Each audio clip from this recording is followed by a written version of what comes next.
What is up, everybody? Welcome back to the channel. My name is Matto, and this is the Badass Times. If you're new here, please hit that subscribe button. Give me a like, share, comment below. Today, I'm finally going to review the first Dune novel. Yes, I finally read it. It is awesome. It is Dune, written by the great author Frank Herbert. This book, there's a reason it is called the greatest science fiction novel ever written, because it is, folks. It is. I'm mad at myself for never, just now at 33 years old, getting to this thing. How have I never read it? How have I never watched the 1982 disaster of a movie, David Lynch's Dune?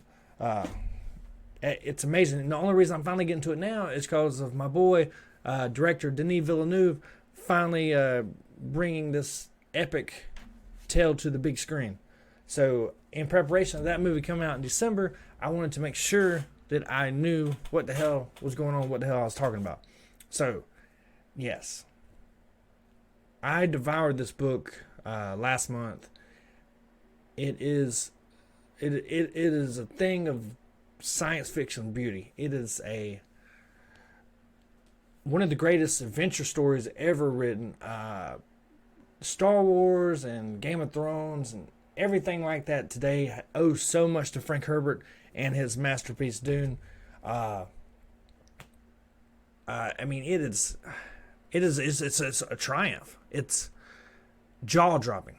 The way it's written, the multi-layered storytelling, the subplots, the world building, just the incredible achievement, especially for something that was written, give or take, from 1960 to 1965. It was published in 1965, so I'm sure he started writing it, in the early 1960s. And to so many things in this book that they talk about that we have today, from vehicles to technology to, social things we're doing nowadays. It's crazy, and so many things have copied this and emulated it.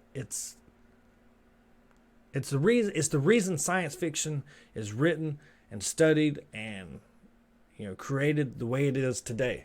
If Frank Herbert wouldn't have done this, I don't know if we would have Star Wars. I don't know if George Lucas would have, it wouldn't be Luke Skywalker. It wouldn't be Darth Vader. It wouldn't be Obi-Wan Kenobi. So many characters. Wouldn't be Princess Leia, that's for sure. There's so many characters that in Star Wars and Game of Thrones that are pretty much just extracted from Dune.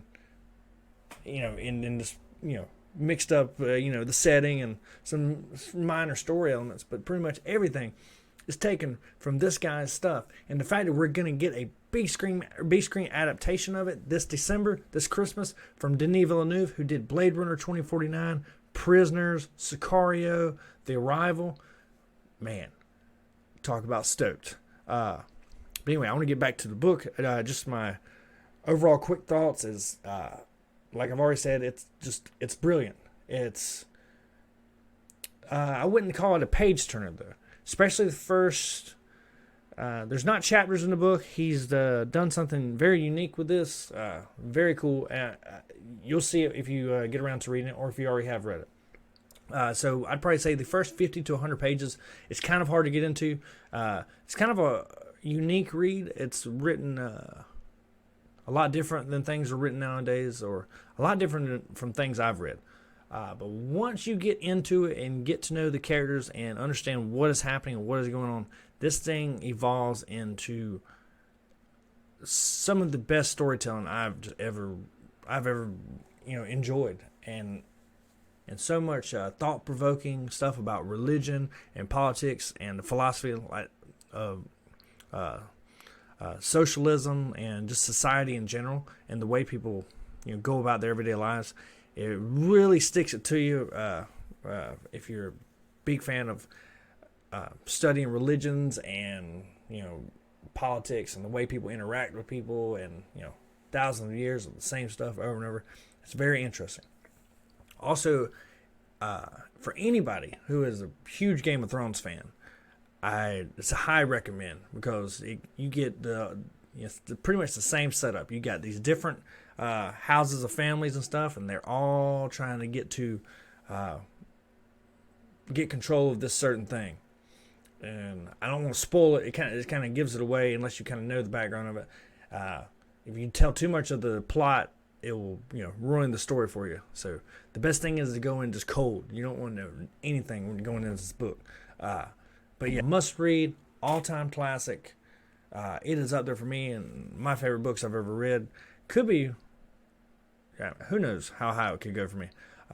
But out of a scale of 1 to 5, I'm going to give this book a rating of 4.5, which is, that's about as high as you can get from perfect. It's really hard for me to put something over 4.5 scale. So, but anyway, damn, this book is good. High recommend. Go out, go to your library whenever it reopens after this corona crap. Check out Dune, buy Dune, order Dune, do what you have to do. Get the audiobook. Consume this however you can. High recommend. But anyway, that's all for now. I have the review for the next 2 books, which I've actually already read. Dune Messiah and Children of Dune coming out soon. And then I'm probably going to do some breakdowns of the cast of characters for the film. Very good casting. I'm sure you've already heard about it, but I'll go through some breakdowns of it down the road. But anyway, that is all for now. And please, like I said, hit that subscribe button if you're new to the channel. More and more coming. More and more content. I'm getting better and better at this. It's all work in progress. This is all new for me. We're just going to get better and better. We're going to keep pushing through this. Anyway, thank you guys for joining me. Hit that like button. Drop a comment. Give me a share. Subscribe. And I'll see you guys next time. Bye-bye.